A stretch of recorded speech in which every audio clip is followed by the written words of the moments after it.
Hello दोस्तों, स्वागत है आपका दृष्टि आईएएस एंड बैंकिंग के यूट्यूब चैनल। दोस्तों, करंट अफेयर की सीरीज के तहत हम पहुंच गए हैं सितंबर 2023 के करंट अफेयर। चलिए शुरू करते हैं। दोस्तों, सितंबर 2023 का जो करंट अफेयर है उसके राष्ट्रीय घटनाक्रम की बात करें तो पहली खबर है कि नारी शक्ति वंदन अधिनियम, जो 106वां संविधान संशोधन अधिनियम है ना, यह संसद में पारित हो गया है। ठीक है, तो क्या है इंपॉर्टेंट? नारी शक्ति वंदन अधिनियम, जो कि 106वां संविधान संशोधन अधिनियम है, वह संसद में पारित हो गया है। और इसका विधेयक का क्रम था 128, जबकि संशोधन अधिनियम का क्रम था 106। और इसके तहत क्या किया जाएगा? इसके तहत महिलाओं को 1/3 सीट आरक्षित कर दी जाएगी। किसकी? राज्य लोकसभा की और विधान सभाओं की। आपको पता होगा, जो राज्यसभा है और विधान परिषद है उसमें आरक्षण नहीं होता। तो जहां आरक्षण होता है, कहां होता है? लोकसभा में और विधानसभा में। तो यहां महिलाओं के लिए 1/3 सीटें आरक्षित कर दी जाएंगी। किसके तहत? इस नारी शक्ति वंदन अधिनियम के तहत। और जब यह संविधान संशोधन होगा तो संविधान के अनुच्छेद 330 और अनुच्छेद 332 में संशोधन किया जाएगा। और जो ये अधिनियम है वो नए परिसीमन के पश्चात लागू होगा। इसके तहत अगर वर्तमान स्थिति देखी जाए तो अगर 543 सीटें हैं संसद में, तब इनमें से 181 सीटें महिलाओं के लिए आरक्षित हो जाएंगी। जहां विधानसभा की 4123 सीटें हैं, वहां 1374 सीटें महिलाओं के लिए आरक्षित हो सकती हैं। सीधे क्वेश्चन बन सकता है कि किस संविधान संशोधन अधिनियम के तहत महिलाओं को विधानसभा और लोकसभा में 1/3 आरक्षण प्रदान किया गया? तो इसका जवाब सीधा हो जाएगा 106वां संविधान संशोधन अधिनियम। कौन कौन से अनुच्छेद में संशोधन करना पड़ेगा?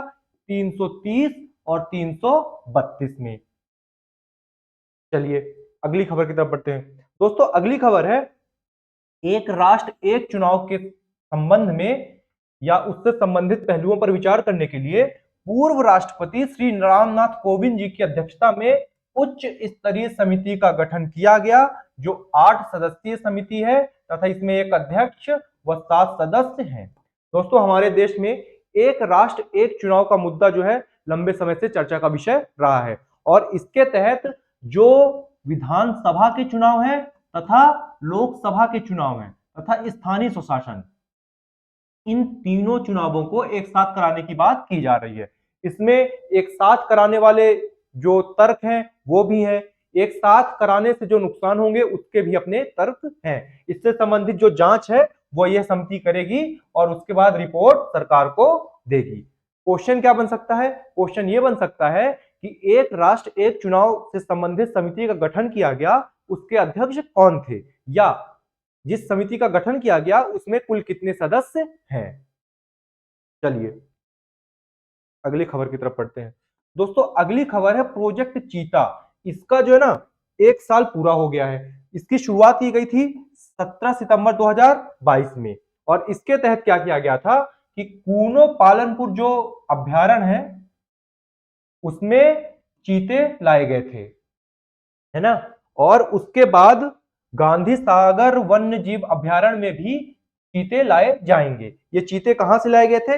ये नामीबिया से लाए गए थे, जो कि दक्षिण अफ्रीका का एक देश है। क्वेश्चन बन सकता है प्रोजेक्ट चीता के तहत चीते कहां स्थानांतरित किए गए? सीधे इसका जवाब हो जाएगा कूनो पालनपुर। और ये कहां है कूनो पालनपुर? ये है मध्य प्रदेश में। ठीक है, ये देखिए, ये हमारे पूर्व राष्ट्रपति कौन है? श्री रामनाथ कोविंद जी। और ये चीता है ना। चलिए अगली खबर। दोस्तों, अगली खबर है C-295 परिवहन विमान अब वायुसेना में शामिल। और ये बनाता कौन है? ये Airbus defence and space company बनाती है, जो कि यूरोप की है। ठीक, अब इससे क्वेश्चन क्या बन सकता है? क्वेश्चन सीधे बन सकता है C-295 क्या है?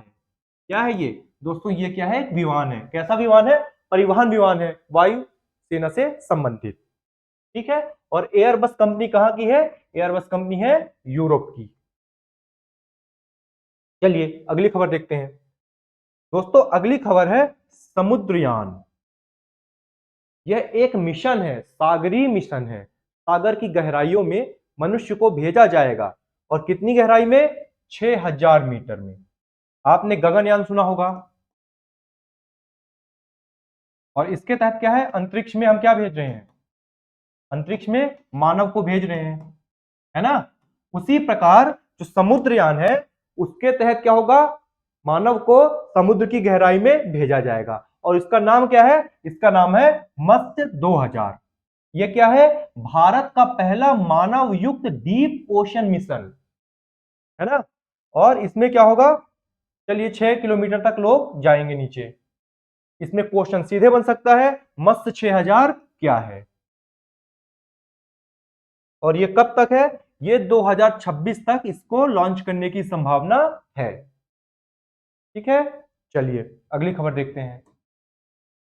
दोस्तों अगली खबर है शांति निकेतन, जो कि पश्चिम बंगाल में है, तथा होयसडेल के पवित्र मंदिर जो कि कर्नाटका में है। इन दोनों स्थलों को क्या किया गया है? यूनेस्को की विश्व विरासत सूची में शामिल कर दिया गया है। अब इन दोनों स्थलों के शामिल होने के पश्चात जो भारत के कुल विश्व विरासत स्थल हैं जो कि यूनेस्को की सूची में शामिल है, उनकी संख्या हो गई है 42। अगर बात करें सर्वाधिक की, तो सर्वाधिक 59 स्थल इटली के यूनेस्को की विश्व विरासत सूची में शामिल है। ठीक है, यूनेस्को के बारे में आप जानते होंगे, इसका मुख्यालय है पेरिस में, है ना। एमपीपीएससी में पूछ लिया था पिछली बार यूनिसेफ का मुख्यालय कहां है, तो हो सकता है कि इस बार पूछ ले यूनेस्को का मुख्यालय कहां है, हो सकता है। चलिए अगली खबर देखते हैं। दोस्तों अगली खबर है Times Higher Education World University Ranking 2024। क्या है? टाइम्स मैगजीन के बारे में हमने पहले चर्चा की थी, है ना। Time person of the year भी ये घोषित कर रहा था। तो दोस्तों इस मैगजीन ने क्या किया है कि हायर एजुकेशन से संबंधित जो संस्थान है उनकी एक रैंकिंग जारी की है और इस रैंकिंग के तहत 1904 विश्वविद्यालय शामिल किए गए हैं। और जो ये 1904 विश्वविद्यालय शामिल किए गए हैं, इनमें से 91 जो विश्वविद्यालय हैं या यूनिवर्सिटीज हैं वो भारत की हैं। और जो 1904 विश्वविद्यालय जिनको शामिल किया गया है रैंकिंग में, उसके तहत जो टॉप 3 यूनिवर्सिटीज हैं वो कौन कौन सी है? यूनिवर्सिटी ऑफ ऑक्सफोर्ड यूके की, दूसरी स्टैनफोर्ड यूनिवर्सिटी यूएसए, और तीसरी यूनिवर्सिटी जो है एमआईटी यूएसए। क्वेश्चन क्या बन सकता है? क्वेश्चन ये बन सकता है कि टाइम्स हायर एजुकेशन की जो रैंकिंग थी यूनिवर्सिटी की, उसके तहत भारत के कितने विश्वविद्यालय शामिल किए गए हैं, टॉप यूनिवर्सिटी कौन सी थी। और दोस्तों जो ये 91 विश्व यूनिवर्सिटीज भारत की है ना, इसमें से जो टॉप है वो कौन सी है? IISc Bengaluru, Indian institute of science Bengaluru. ठीक है, चलिए अगली खबर की तरफ बढ़ते हैं।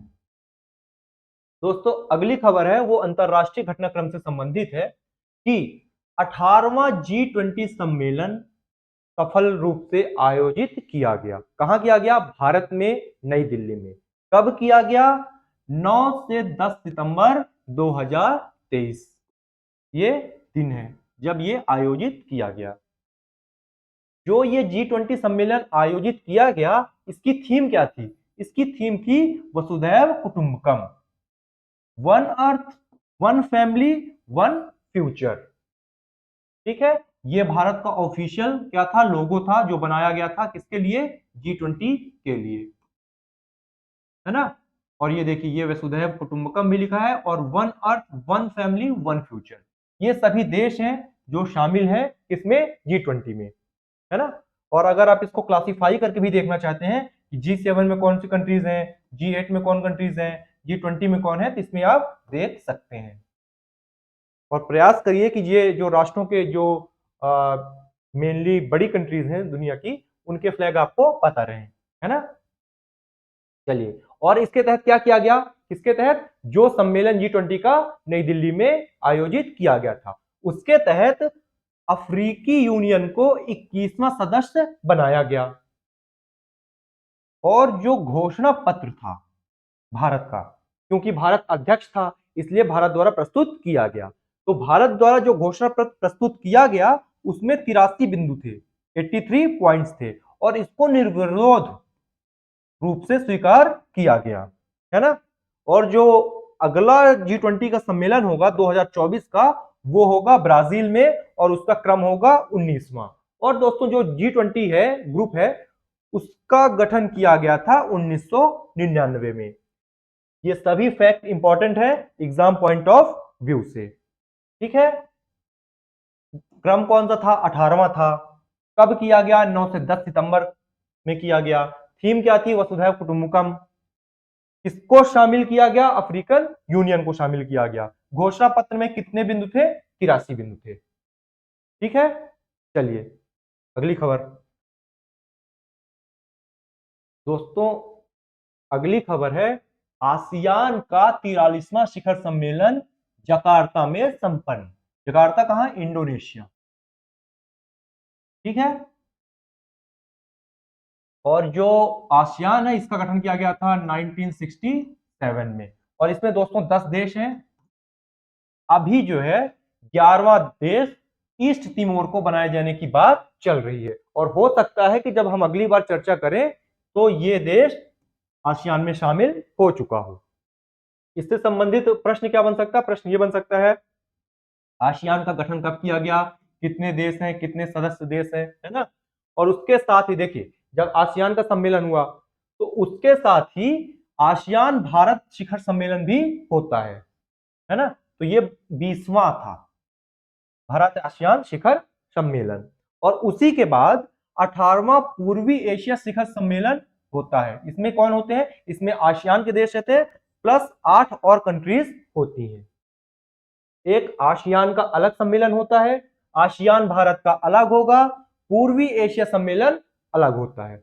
मतलब उसमें आसियान भी शामिल रहता है, तो बाकी देश जो है आके बैठक कर लेते हैं। सीधा क्वेश्चन बन सकता है कि जो 43वां आसियान शिखर सम्मेलन है उसका आयोजन कहां किया गया। फिर दोस्तों 2024 का जो आसियान का सम्मेलन होना है वो लाओस में प्रस्तावित है, ठीक है। ये रहे आसियान के देश, Myanmar, Thailand, Vietnam, Laos, Philippines, Cambodia, Malaysia, Singapore, Brunei और इंडोनेशिया। चलिए अगली खबर देखते हैं। दोस्तों अगली खबर है कि एमरसन मनांगवा जिम्बाब्वे के नए राष्ट्रपति निर्वाचित हुए। ये दोस्तों अफ्रीका है और यहां पर है जिम्बाब्वे। यहां पे दक्षिण अफ्रीका है, साउथ अफ्रीका, और इसके ऊपर है जिम्बाब्वे, ठीक है। अब इसको आप लिंक करिए, 2027 का क्रिकेट वर्ल्ड कप जो होगा वो कहां होगा? दक्षिण अफ्रीका, जिम्बाब्वे और कीनिया में, 3 जगह, ठीक है। चलिए अगली खबर क्या है, थर्मन शनमुगरत्नम सिंगापुर के नए राष्ट्रपति निर्वाचित। सीधा क्वेश्चन बन सकता है कि ये व्यक्ति कहां के राष्ट्रपति बने हैं, तो कहां के बने हैं? सिंगापुर के। अगली खबर क्या है, भूमध्य सागरीय तूफान डैनियल ने लीबिया के शहर डैर्ना को तबाह किया।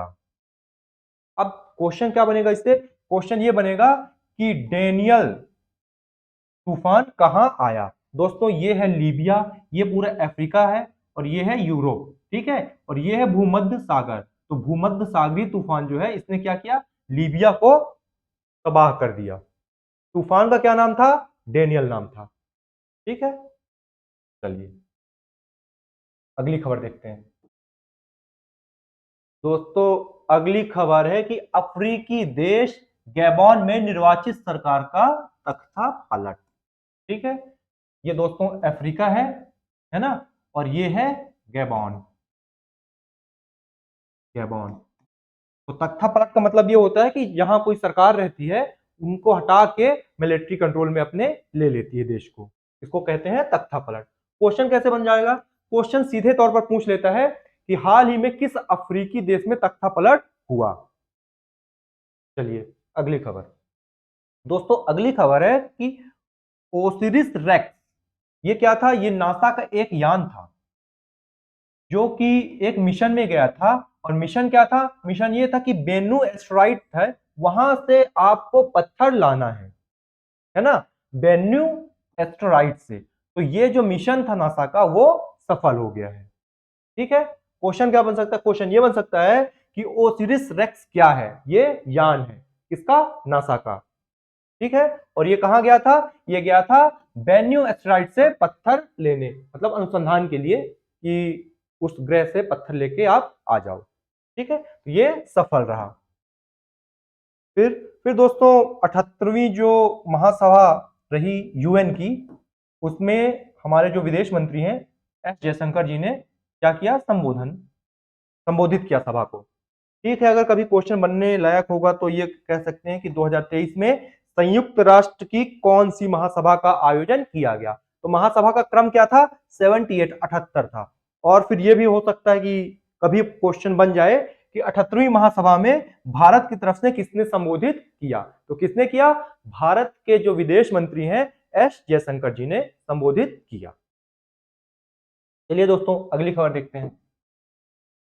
अगली खबर है आर्थिक। पहली खबर है एयर इंडिया में विस्तारा के विलय को सीसीआई की मंजूरी। ठीक है, एयर इंडिया के बारे में आप जानते होंगे, भारतीय विमान कंपनी है जिसे टाटा ग्रुप ने खरीद लिया है। और दोस्तों ये जो विस्तारा है ना, इसमें भी टाटा के शेयर थे। अब क्या किया गया, इस विस्तारा का और एयर इंडिया का विलय कर दिया गया। लेकिन आप ऐसे विलय नहीं कर सकते, इसके लिए क्या होता है, सीसीआई भारतीय प्रतिस्पर्धा आयोग, भारतीय प्रतिस्पर्धा आयोग है ना, इसकी परमिशन लेनी पड़ती है। इसका जो गठन किया गया था 2003 में किया गया था, तो इससे परमिशन लेनी पड़ती है कि आपके विलय से बाजार की प्रतिस्पर्धा पर कोई विपरीत प्रभाव तो नहीं पड़ेगा। इन सब चीजों का आकलन करने के पश्चात जो प्रतिस्पर्धा आयोग है वो मंजूरी देता है, या जो उसकी शंकाएं रहती हैं वो बताता है कि नहीं, इस कारण से आप इस विलय को नहीं कर सकते। लेकिन क्या हुआ, जो प्रतिस्पर्धा आयोग ने क्या किया है, जो एयर इंडिया है और विस्तारा है इनके विलय को मंजूरी दे दी है। ठीक है, चलिए अगली खबर देखते हैं। दोस्तों अगली खबर है भारत मध्य पूर्व यूरोप आर्थिक कॉरिडोर वैश्विक व्यापार कनेक्टिविटी के लिए। दोस्तों जब हमारे यहां सम्मेलन हो रहा था G20, उसी टाइम क्या हुआ, आईएमईसी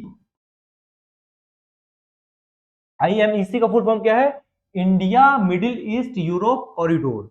ठीक है, इसकी बात की गई और इसके तहत क्या होगा कि भारत मध्य एशिया होते हुए कहां से कनेक्ट होगा, यूरोप से होगा। और यूरोप में किस देश में, ग्रीस, यूनान में। ठीक, ये प्रस्तावित किया गया।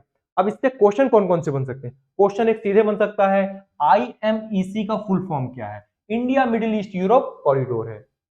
फिर ये भारत को किससे कनेक्ट करेगा, यूरोप से कनेक्ट करेगा। आखिरी बिंदु कौन सा है, आखिरी बिंदु है ग्रीस, है ना। चलिए इसके देश भी आप देख लीजिएगा कौन कौन से हैं, यूएई, सऊदी, है ना, और इजराइल भी होते हुए ये यूनान तक पहुंचता है। ठीक है, चलिए अगली खबर देखते हैं। दोस्तों अगली खबर है 17 सितंबर 2023 के दिन पीएम विश्वकर्मा योजना की शुरुआत की गई। किसके द्वारा, हमारे प्रधानमंत्री श्री नरेंद्र मोदी जी द्वारा। ठीक है, कब शुरू किया गया, 17 सितंबर 2023, औपचारिक घोषणा इस दिन की गई।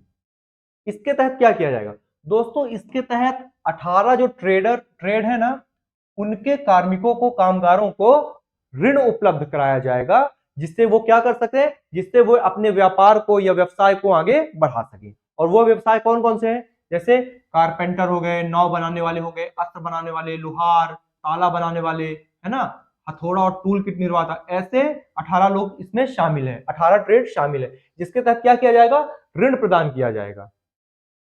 ठीक, क्वेश्चन क्या बन सकता है, क्वेश्चन ये बन सकता है कि पीएम विश्वकर्मा योजना की शुरुआत कब की गई, इसके तहत कितने ट्रेड को शामिल किया गया है ना। चलिए फिर अगली खबर है पीएम दक्ष योजना। 4 सितंबर 2020 को क्या थी, शुरू की गई थी और इसके 3 वर्ष पूरे हो गए हैं। और ये किसके द्वारा संचालित की जाती है? ये सामाजिक न्याय एवं अधिकारिता मंत्रालय द्वारा संचालित की जाती है। क्वेश्चन सीधे पूछ सकता है कि पीएम दक्ष योजना की शुरुआत कब की गई थी? ठीक है, या तो यह क्वेश्चन बन सकता है कि पीएम दक्ष योजना का संचालन कौन सा मंत्रालय करता है? तो कौन सा मंत्रालय करता है? सामाजिक न्याय एवं अधिकारिता मंत्रालय, भारत सरकार। चलिए अगली खबर देखते हैं दोस्तों। अगली खबर है पीएम उज्ज्वला योजना से संबंधित। ये खबर नहीं है, ये तो 2016 की योजना है जिसकी शुरुआत की गई थी 1 मई 2016। इसमें जो है सरकार ने 400 रुपए की सब्सिडी प्रदान की है ना। जो गैस सिलेंडर आप भरवाएंगे उसमें 400 रुपए की सब्सिडी सरकार प्रदान कर रही है। तो ये योजना चर्चा में है, तो हो सकता है कि इससे संबंधित प्रश्न बन जाए एग्जाम में। तो इसके बारे में जान लीजिए कि इसकी जो शुरुआत हुई थी 1 मई 2016 को हुई थी और ये यूपी के बलिया से शुरू की गई थी, है ना। एलपीजी कनेक्शन से संबंधित है। चलिए दोस्तों अगली खबर की बात करते हैं। तो वैश्विक नवाचार रैंकिंग 2023, इसके तहत जो पहला स्थान प्रदान किया गया वो स्विट्जरलैंड को प्रदान किया गया और जो भारत को स्थान प्राप्त हुआ वो था 40वां। और ये वैश्विक नवाचार रैंकिंग जो है दोस्तों वो वीपो द्वारा प्रदान की जाती है। ये वीपो का गठन किया गया था 1967 में और इसका मुख्यालय है जेनेवा में। ऐसे ही लिंक करके हम लोग पढ़ेंगे तो हमारे पास बहुत सारी ऐसी सूचनाएं आ जाएंगी जो एग्जाम पॉइंट ऑफ व्यू से इंपॉर्टेंट है। बस हल्का हल्का प्रयास करते रहना है। ठीक, क्वेश्चन क्या बन सकता है? वैश्विक नवाचार रैंकिंग 2023 के तहत प्रथम स्थान किस देश को प्रदान किया गया? स्विट्जरलैंड को। भारत का स्थान कौन सा था? 40वां था। ठीक है, कौन जारी करता है? विपो जारी करता है। और हो सकता है कि विपो से संबंधित भी प्रश्न पूछे जाएं। फिर दोस्तों बढ़ते हैं अगली खबर की तरफ। अगली खबर है ग्लोबल बायोफ्यूल अलायंस। ये अलायंस बना था G20 सम्मेलन के दौरान 9 सितंबर 2023 को नई दिल्ली में भारत की अध्यक्षता में। ठीक है, सीधे क्वेश्चन बनेगा ग्लोबल बायोफ्यूल अलायंस का गठन कब किया गया? 9 सितंबर 2023। किसकी अध्यक्षता में किया गया? भारत की अध्यक्षता में किया गया। ठीक है, ये देखिए launch of global biofuel alliance, यहां पे G20 भी बना है। और अरे मोदी जी कहां गए? ये देखिए मोदी जी, है ना। चलिए अगली खबर की तरफ बढ़ते हैं दोस्तों। दोस्तों अगली खबर है आर्थिक स्वतंत्रता सूचकांक 2023। ये सूचकांक एग्जाम में सीधे पूछे जाते हैं। ठीक, जो कि जारी किया जाता है कनाडा के एक थिंक टैंक जिसका नाम है फ्रेजर इंस्टीट्यूट द्वारा। ठीक, आर्थिक स्वतंत्रता सूचकांक जिसके तहत भारत की रैंकिंग थी 87 बाई 165। कुल 165 देशों में जो भारत का स्थान था वो था 87। तो आर्थिक स्वतंत्रता सूचकांक में पहला स्थान किसका था? दोस्तों पहला स्थान था सिंगापुर का। ठीक, क्वेश्चन सीधे बन सकता है आर्थिक स्वतंत्रता सूचकांक किसके द्वारा जारी किया जाता है? फ्रेजर इंस्टीट्यूट द्वारा। भारत की रैंकिंग क्या थी, है ना, और पहले स्थान पे कौन सा देश था? पहले स्थान पर था सिंगापुर और भारत की रैंकिंग थी 87। चलिए अगली खबर देखते हैं दोस्तों। अगली खबर है कि आर माधवन को एफटीआईआई का नया चेयरमैन बना दिया गया। यह है आर माधवन, है ना। ये एफटीआई है film and television institute of India. इसकी स्थापना की गई थी 1960 में और इसका मुख्यालय है पुणे, महाराष्ट्र। और जो इसके चेयरमैन बनाए गए हैं वो आर माधवन। इनकी अभी मूवी आई थी ना रॉकेटरी, और बहुत सी मूवीज हैं। ठीक है, अब अगली खबर है दोस्तों आरबीआई से संबंधित। आरबीआई के जो गवर्नर हैं वो है कौन? शक्तिकांत दास जी। दोस्तों आरबीआई में एक गवर्नर होते हैं और 4 डिप्टी गवर्नर होते हैं। ठीक, तो जो 4 डिप्टी गवर्नर होते हैं उनमें से एम राजेश्वर राव को हाल ही में क्या किया गया है? डिप्टी गवर्नर बनाया गया है। बाकी 3 लोग कौन है? बाकी 3 लोग हैं माइकल देवव्रत पात्रा, टी रविशंकर और जे स्वामीनाथन। देखिए क्वेश्चन क्या बन सकता है? क्वेश्चन ये बन सकता है कि निम्न में से कौन हाल ही में आरबीआई के नए डिप्टी गवर्नर नियुक्त किए गए, या आरबीआई में कुल कितने डिप्टी गवर्नर होते हैं। ठीक है, चलिए दोस्तों, ये है गवर्नर और ये देखिए चार कौन, डिप्टी गवर्नर। ठीक है, चलिए अगली खबर देखते हैं। दोस्तों अगली खबर है कि एस स्वाति नायक, इनको क्या किया गया है, इनको दोस्तों नॉर्मन बेरलॉक पुरस्कार प्रदान किया गया 2023 का, इन्हें स्वाति नायक जी को। ये भारत की हैं लेकिन अंतरराष्ट्रीय चावल अनुसंधान संस्थान में कार्यरत हैं वर्तमान में। ठीक है, और ये कहां है अंतरराष्ट्रीय चावल अनुसंधान संस्थान, ये दोस्तों है मनीला, फिलीपींस, समझ लेना। ठीक है, नाम क्या था, स्वाति नायक। फिर दोस्तों अगली खबर है कि शक्तिकांत दास, जो कि कौन है, आरबीआई के गवर्नर हैं, इनको ग्लोबल फाइनेंस पत्रिका द्वारा सम्मानित किया गया, और सम्मान के तहत क्या किया गया, इनको A+ ग्रेडिंग प्रदान की गई।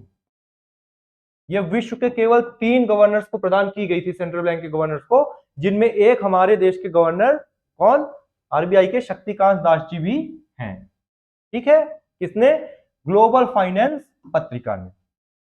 दोस्तों अगली खबर की बात करें तो अगली खबर है कि डॉक्टर रवि कन्नन को रैमन मैग्सेसे अवार्ड जो है 2023 उसके विजेताओं में शामिल किया गया है। मतलब जो डॉक्टर रवि कन्नन है, इनके अलावा 3 और लोग हैं जिनको यह अवार्ड मिलेगा, लेकिन जो डॉक्टर रवि कन्नन है वो भारत के हैं, इसलिए हमको जानना जरूरी है। ठीक है, बन सकता है कि निम्न में से किसे हाल ही में रैमन मैग्सेसे अवार्ड से सम्मानित किया गया। 2019 में जो है ना, रवीश कुमार जी को किया गया था। ठीक, चलिए अगली खबर देखते हैं। दोस्तों अगली खबर है कि ये 2018 एवरीवन इज अ हीरो, ये मलयालम मूवी है जिसको भारत की तरफ से ऑस्कर में प्रविष्ट किया गया। भारत की तरफ से ऑस्कर के लिए भेजी जाने वाली मूवी 2023 के लिए कौन है, 2018 एवरीवन इज अ हीरो, और ये जो है मलयालम भाषा की है। ठीक है, क्वेश्चन बन सकता है भारत की तरफ से कौन सी फिल्म ऑस्कर के हेतु भेजी गई। ठीक है, चलिए अगली खबर। दोस्तों अगली खबर है जो वाहिदा रहमान जी हैं, उनको 2021 का दादा साहेब फाल्के अवार्ड प्रदान किया गया।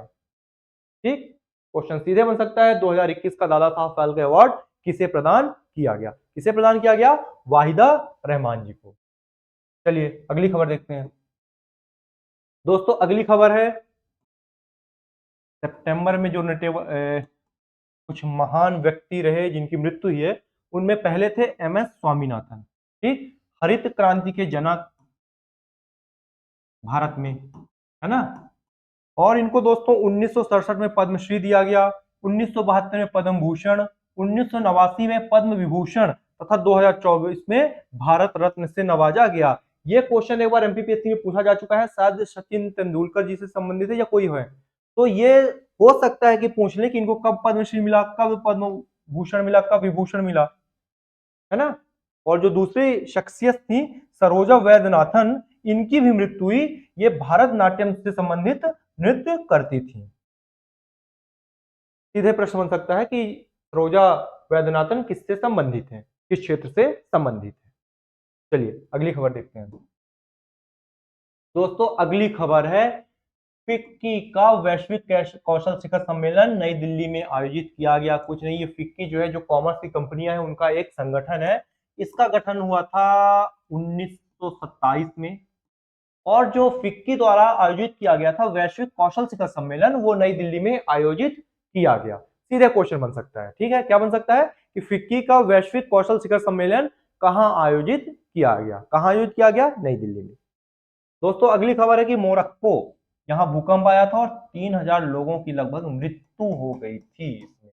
ये रहा मोरक्को, है ना, ये भूमध्य सागर है ना, ये लीबिया था, है ना, यहाँ पे भी तूफान आया था, और यहाँ आया था भूकंप, तो यहाँ लगभग 3000 लोगों की मृत्यु हो गई थी। और मोरक्को यहाँ पे है जिब्राल्टर की संधि, और ये है स्पेन। ठीक, तो स्पेन और मोरक्को के बीच जिब्राल्टर की संधि भी है ना। ये सब कोई भी प्रश्न बन सकता है सीधे तौर पर। तो मोरक्को में। और ये भी बन सकता है कि हाल ही में किस देश में आए भूकंप के तहत लगभग 3000 लोगों की मृत्यु हो गई या भारी क्षति पहुंची। चलिए अगली खबर। दोस्तों अगली खबर है कि भारत ड्रोन शक्ति का आयोजन किया गया कहां? गाजियाबाद उत्तर प्रदेश में। ड्रोन शक्ति का एक मतलब ये क्या कह सकते हैं, प्रदर्शनी टाइप की थी। तो ये प्रदर्शनी आयोजित की गई कहां?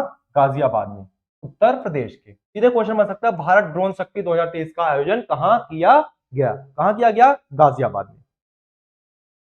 फिर दोस्तों अगली खबर है कि उधमपुर रेलवे स्टेशन का नाम बदलकर कप्तान तुषार महाजन रेलवे स्टेशन कर दिया गया है ना। जम्मू कश्मीर का ये रेलवे स्टेशन था।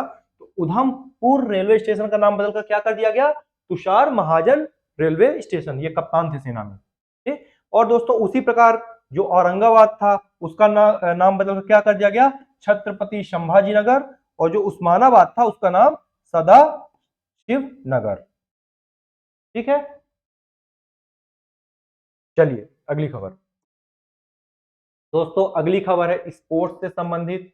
स्पोर्ट्स के तहत जो अमेरिका में डायमंड लीग का आयोजन किया गया था उसमें जो भारत के नीरज चोपड़ा हैं उनको रजत पदक प्राप्त हुआ। किसमें? जेवलिन थ्रो में, जेवलिन थ्रो या भाला फेंक में, ठीक है। सीधे क्वेश्चन बन सकता है डायमंड लीग में नीरज चोपड़ा को कौन सा पदक प्राप्त हुआ। अगली खबर। अगली खबर है दोस्तों एशिया कप से संबंधित। एशिया कप में भारत ने श्रीलंका को हराकर 8वीं बार एशिया कप जीता है। 10 विकेट से हराया श्रीलंका को फाइनल में। और जो फाइनल में मैन ऑफ द मैच का अवार्ड मिला वो मोहम्मद सिराज को मिला। ये तेज गेंदबाज है। क्वेश्चन क्या बन सकता है? क्वेश्चन ये बन सकता है कि एशिया कप का विजेता कौन था 2023 का? कौन सा नंबर है ना, कि इससे पहले भारत ने कितनी बार जीता है? 8वीं बार जीता है, ठीक। फाइनल में किसको हराया?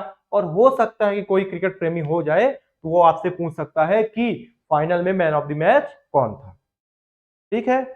चलिए अगली खबर। दोस्तों अगली खबर है क्रिकेट से संबंधित। एशियन गेम्स ये चीन में चल रहे थे और उसी में एक मैच हुआ नेपाल और मंगोलिया के बीच।